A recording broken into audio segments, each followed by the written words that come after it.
အားလုံးပဲမင်္ဂလာပါခင်ဗျာဒီကနေ့မှာတော့ဘာဘူးလုံတွေဖျက်ဆီးလိုက်တဲ့ယေရုရှလင်မြို့ရိုးကိုပြန်လည်တည်ဆောက်ကြတဲ့အကြောင်းကိုတင်ဆက်ပေးသွားမှာပဲဖြစ်ပါတယ်ခင်ဗျာ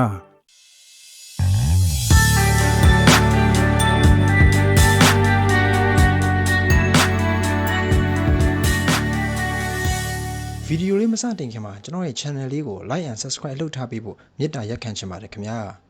နေဟာမိဟာရှုရှန်နန်းတော်မှာနေတဲ့ယူရလူမျိုးဖြစ်ပြီးဘရင်အာတဇေရရဲ့အမှုထမ်းဖြစ်ပါတယ်ယူရပြည်ကနေနေဟာမိရဲ့အကူရောက်လာပြီးယေရုရှလင်မြို့ကိုပြန်သွားတဲ့သူတွေမလုံးချုံကြဘူးဘာဘူးလုံတွေဖျက်ဆီးလိုက်တဲ့မြို့ရိုးတွေနဲ့မြို့တကားတွေကိုလည်းပြန်မဆောက်ရသေးဘူးလို့သတင်းဆိုးပြောပြပါတယ်နေဟာမိလည်းစိတ်မကောင်းဖြစ်သွားပါတယ်ယေရုရှလင်မြို့ကိုပြန်ပြီးကူညီပေးခြင်းလို့ဘရင်ခွင့်ပြုချက်ရဖို့ဆုတောင်းခဲ့ပါတယ်။နေဟာမိစိတ်မကောင်းဖြစ်နေတာကိုဘရင်ကလည်းသတိထားမိပါတယ်။ဒါနဲ့မင်းအရင်ကဒီလိုမဟုတ်ပါဘူး။ဘာဖြစ်လို့လဲလို့မေးတော့နေဟာမိကယေရုရှလင်မြို့ပျက်စီးနေတော့ဘယ်ပြောနိုင်ပါမလဲလို့ပြန်ဖြေလိုက်ပါတယ်။ဘရင်ကငါဘာလုပ်ပေးရမလဲလို့မေးတော့နေဟာမိကချက်ချင်းအတန်တိတ်ဆုတောင်းလိုက်ပါတယ်။ပြီးတော့မြို့ရိုးပြန်ဆောက်ဖို့ယေရုရှလင်မြို့ကိုပြန်ခွင့်ပေးပါလို့ခွင့်တောင်းလိုက်ပါတယ်။ဘရင်အာတဇေရိကသွားခွင့်ပေးပြီးခရီးတစ်လျှောက်လုံးနဲ့လုံခြုံဖို့စီစဉ်ပေးလိုက်ပါတယ်။နေဟာမိကိုယူရပြည်ဘရင်ခံအဖြစ်ခန့်ပြီးမြို့ဂိတ်တကားတွေအတွက်တစ်သားတွေကိုလည်းပေးလိုက်ပါတယ်။နေဟာမိယေရုရှလင်မြို့ကိုပြန်ရောက်တဲ့အခါ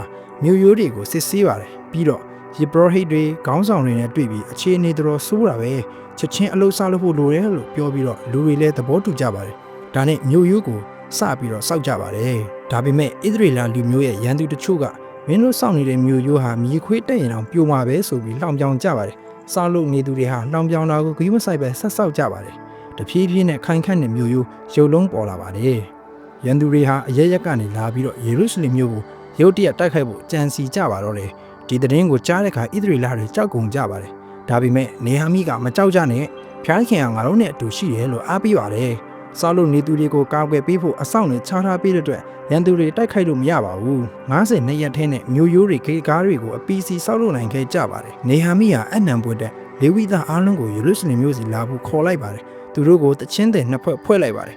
ဒီနှစ်ဖွဲ့မှာစမ်းရည်တွင်တကားလှေကားကနေပြီးတော့မှမြို့ရိုးပေါ်တက်ပြီးလက်ရရည်လက်ဝဲရည်ခြိတက်ကြပါတယ်ခြိတက်နေရင်တဘိုးလင်ကွင်းစောင်းတွေကိုတီးခတ်ပြီးဖျားသခင်ကိုချီးမွမ်းသခြင်းဆိုကြပါတယ်တစ်ဖွဲ့ကိုဣဇရနောက်တစ်ဖွဲ့ကိုနေဟာမိဥဆောင်ပြီးဗိမ္မာန်တော်မှာပြန်ဆောင်ကြပါတယ်ယောက်ျားမိန်းမကလေးပါမကျန်အားလုံးဟာဘုရားသခင်ကိုပူဇော်သက်ကာတွေဆက်တာပြီးပွဲခံကြပါတယ်ရှင်လန်းဝမ်းမြောက်နေတဲ့သူတို့ရဲ့အတန်ကိုအဝေးကြီးကတော့ကြားနေရပါတယ်ခင်ဗျာ